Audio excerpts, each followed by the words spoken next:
El ángel de lo singular. Edgar Allan Poe. Era una fría tarde de noviembre. Acababa de dar fin a un almuerzo más copioso que de costumbre, en el cual la indigesta trufa constituía una parte apreciable, y me encontraba solo en el comedor, con los pies apoyados en el guardafuegos, junto a una mesita que había arrimado al hogar y en el cual había diversas botellas de vino y licor. Por la mañana había estado leyendo el Leónidas de Glover, la Epigoniada de Wilkie, el Peregrinaje de Lamartine, la Columbiada de Barlow, la Sicilia de Tuckerman y las Curiosidades de Griswold. Confesaré, por tanto, que me sentía un tanto estúpido. Me esforzaba por despabilarme con ayuda de frecuentes tragos de Lafite, pero como no me daba resultado, empecé a hojear desesperadamente un periódico cualquiera. Después de recorrer cuidadosamente la columna de casas de alquiler, la de perros perdidos y las dos de esposas y aprendices desaparecidos, ataqué resuelto el editorial, leyéndolo del principio al fin, sin entender una sola sílaba, pensando entonces que quizá estuviera escrito en chino. Volví a leerlo del fin al principio, pero los resultados no fueron más satisfactorios. Me disponía a arrojar disgustado este infolio de 4 páginas, feliz obra que ni siquiera los poetas critican, cuando mi atención se despertó a la vista del siguiente párrafo. Los caminos de la muerte son numerosos y extraños. Un periódico londinense se ocupa del singular fallecimiento de un individuo. Jugaba a soplar el dardo, juego que consiste en clavar en un blanco una larga aguja que sobresale de una pelota de lana, todo lo cual se arroja soplándolo con una cerbatana. La víctima colocó la aguja en el extremo del tubo que no correspondía, y al aspirar con violencia para juntar aire, la aguja se le metió por la garganta, llegando a los pulmones y ocasionándole la muerte en pocos días. Al leer esto, me puse furioso sin saber exactamente por qué. «Este artículo», exclamé, «es una despreciable mentira, un triste engaño, la es de las invenciones de un escritorzuelo, de un penique de la línea, de un pobre cronista de aventuras en el país de Cucaña. Individuos tales, sabedores de la extravagante credulidad de nuestra época, aplican su ingenio a fabricar imposibilidades probables, accidentes extraños, como ellos lo denominan, pero una inteligencia reflexiva, como la mía, pensé entre paréntesis apoyándome el índice en la nariz, un entendimiento contemplativo como el que poseo, advierte de inmediato que el maravilloso incremento que han tenido recientemente dichos accidentes extraños es en sí el más extraño de los accidentes. Por mi parte, estoy dispuesto a no creer de ahora en adelante nada que tenga alguna apariencia singular. Dios mío, qué estúpido es usted, verdaderamente, pronunció una de las más notables voces que jamás haya escuchado. En el primer momento creí que me zumbaban los oídos, como suele suceder cuando se está muy borracho. Pero pensándolo mejor, me pareció que aquel sonido se asemejaba al que sale de un barril vacío si se lo golpea con un garrote, y hubiera terminado por creerlo, de no haber sido porque el sonido contenía sílabas y palabras. Por lo general, no soy muy nervioso, y los pocos vasos de Lafite que había sido saboreado sirvieron para darme aún más coraje, por lo cual alcé los ojos con toda calma y los paseé por la habitación en busca del intruso. No vi a nadie. «Humph», continuó la voz mientras seguía yo mirando, «debe estar más borracho que un cerdo, si no me fue sentado a su lado». Esto me indujo a mirar inmediatamente delante de mis narices, y, en efecto, sentado en la parte opuesta de la mesa, vi a un estrambótico personaje del que, sin embargo, trataré de dar alguna descripción. Tenía por cuerpo un barril de vino, o una pipa de ron, o algo por el estilo que le daba un perfecto aire a lo Falstaff. A modo de extremidades inferiores tenía 2 cuñetes que parecían servirle de piernas. De la parte superior del cuerpo le salían, a guisa de brazos, dos largas botellas cuyos cuellos formaban las manos. La cabeza de aquel monstruo estaba formada por una especie de cantimplora como las que usan en Hesse, y que parecen grandes tabaqueras con un agujero en mitad de la tapa. Esta cantimplora, que tenía un embudo en lo alto, a modo de gorro echado sobre los ojos, se hallaba colocada sobre aquel tonel, de modo que el agujero miraba hacia mí, y por dicho agujero me parecía fruncirse en un mohín propio de una solterona ceremoniosa. El monstruo emitía ciertos sonidos retumbantes y ciertos gruñidos que, por lo visto, respondían a su idea de un lenguaje inteligible. Digo, repitió, que debe estar más borracho que un cerdo para no verme sentado a su lado.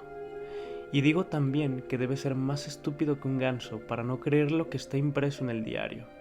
Es la verdad, toda la verdad, cada palabra. ¿Quién es usted, si puede saberse? Pregunté con mucha dignidad, aunque un tanto perplejo. ¿Cómo ha entrado en mi casa?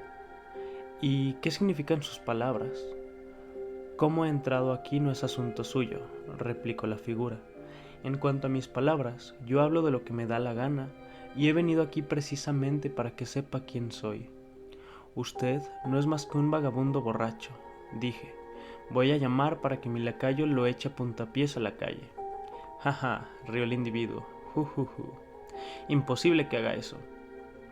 ¿Imposible? Pregunté. ¿Qué quiere decir? Toque la campanilla, me desafió, esbozando una risita socarrona con su extraña y condenada boca. Al oír esto, me esforcé por enderezarme al fin de llevar a ejecución mi amenaza. Pero entonces el miserable se inclinó con toda deliberación sobre la mesa y me dio en mitad del cráneo con el cuello de una de las largas botellas, haciéndome caer otra vez en el sillón, del cual acababa de incorporarme.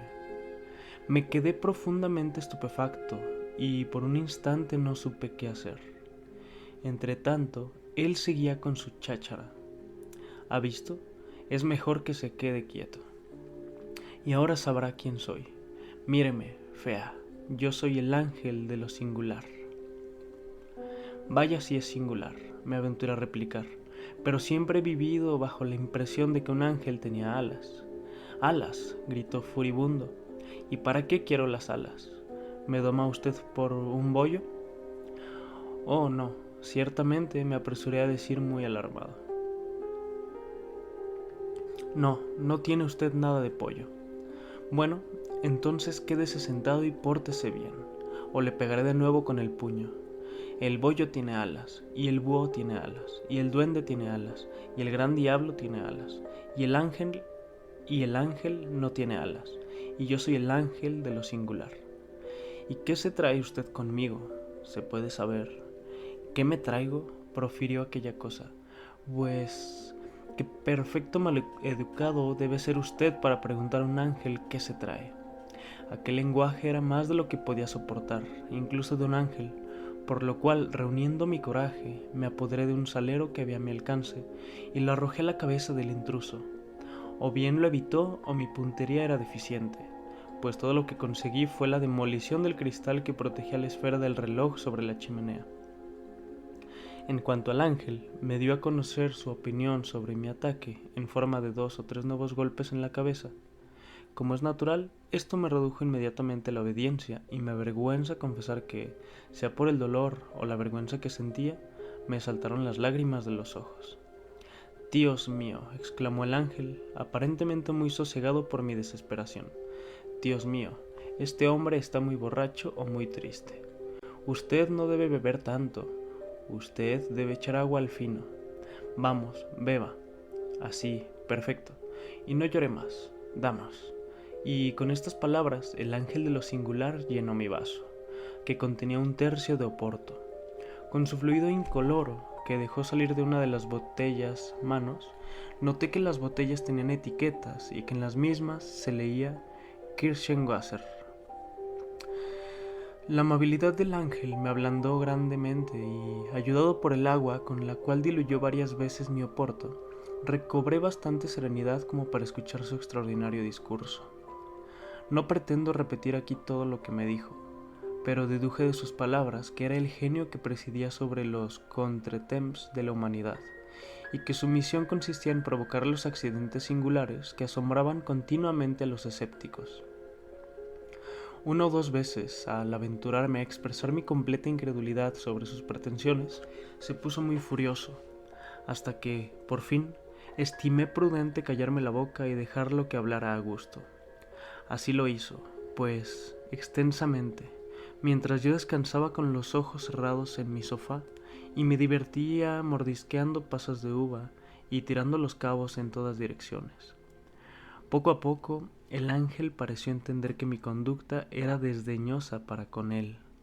Levantóse, poseído de terrible furia, se caló el embudo hasta los ojos, prorrumpió en un largo juramento, seguido de una amenaza que no pude comprender exactamente, y, por fin, me hizo una gran reverencia y se marchó, deseándome en el lenguaje del arzobispo en Gil Blas, «Becov de bonheur et un peu plus de bon sens». Su partida fue un gran alivio para mí. Los poquísimos vasos de Lafite que había bebido me producían una cierta modorra, por lo cual decidí dormir 15 o 20 minutos, como acostumbraba siempre después de comer. A las 6 tenía una cita importante, a la cual no debía faltar bajo ningún pretexto.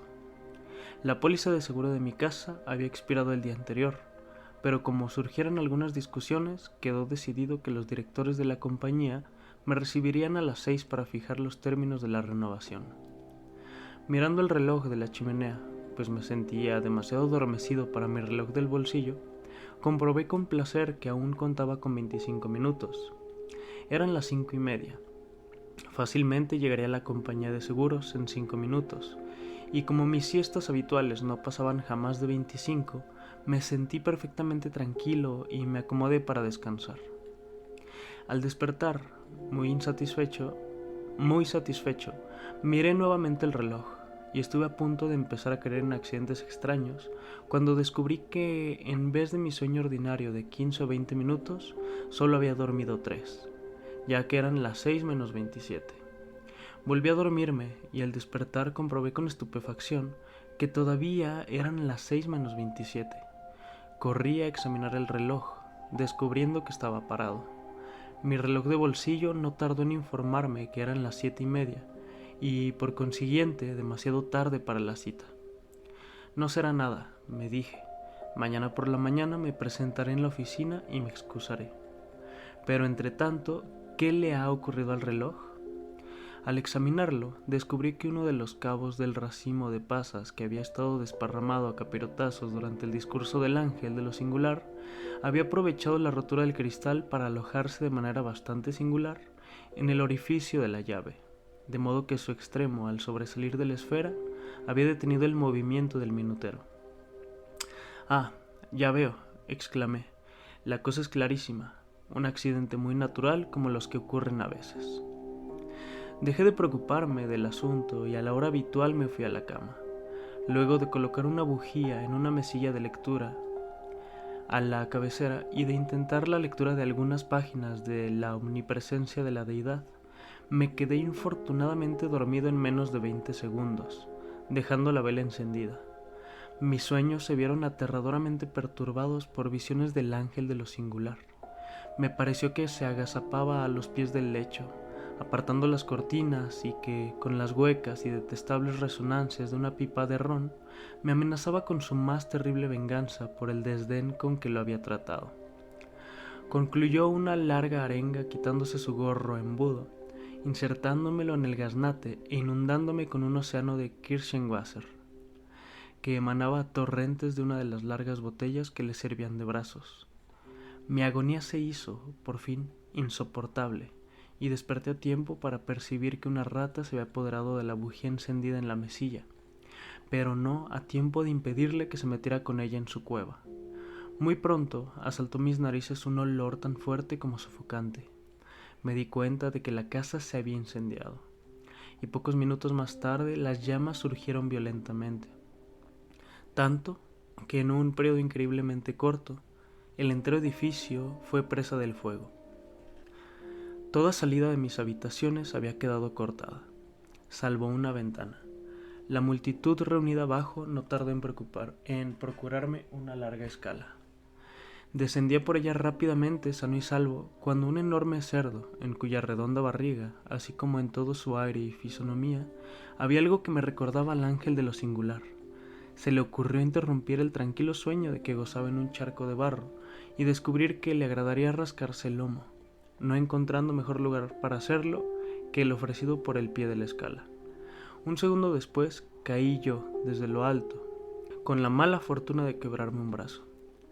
Aquel accidente, junto con la pérdida de mi seguro y la más grave del cabello, totalmente consumido por el fuego, predispuso mi espíritu a las cosas serias, por lo cual me decidí finalmente a casarme. Había una viuda rica, desconsolada por la pérdida de su séptimo marido, y ofrecí el bálsamo de mis promesas a las heridas de su espíritu. Llena de vacilaciones, cedió a mis ruegos. Arrodílleme a sus pies, envuelto de gratitud y adoración. Sonrójose, mientras sus larguísimas trenzas se mezclaban por un momento con los cabellos que el arte de Grand Jean me habían proporcionado temporariamente. No sé cómo se enredaron nuestros cabellos, pero así ocurrió. Levánteme con una reluciente calva y sin peluca, mientras ella, ahogándose con cabellos ajenos, cedía a la cólera y al desdén. Así terminaron mis esperanzas sobre aquella viuda por culpa de un accidente, por cierto e imprevisible, pero que la serie natural de los sucesos había provocado. Sin desesperar, empero, emprendí el asedio de un corazón menos implacable. Los hados me fueron propicios durante un breve periodo, pero un incidente trivial volvió a interponerse. Al encontrarme con mi novia en una avenida frecuentada por toda la élite de la ciudad, me preparaba a saludarla con una de mis más respetuosas reverencias, cuando alguna partícula de alguna materia se me alojó en el ojo, dejándome completamente ciego por un momento. Antes de que pudiera recobrar la vista, la dama de mi amor había desaparecido, irreparablemente ofendida por lo que consideraba descortesía al dejarla pasar a mi lado sin saludarla. Mientras permanecía desconcertado por lo repentino de este accidente, que podía haberle ocurrido por lo demás a cualquier mortal, se me acercó el ángel de lo singular, ofreciéndome su ayuda con una gentileza que no tenía razones para esperar. Examinó mi congestionado ojo con gran delicadeza y habilidad, informándome que me había caído en él una gota, y sea lo que fuera aquella gota, me la extrajo y me procuró alivio. Pensé entonces que ya era tiempo de morir, puesto que la mala fortuna había decidido perseguirme, y en consecuencia me encaminé al río más cercano. Una vez allí me despojé de mis ropas, dado que bien podemos morir como hemos venido al mundo, y me tiré de cabeza a la corriente, teniendo por único testigo de mi destino a un cuervo solitario, el cual, dejándose llevar por la tentación de comer maíz mojado en aguardiente, se había separado de sus compañeros. Tan pronto me hube tirado al agua, el pájaro resolvió echar a volar llevándose la parte más indispensable de mi vestimenta.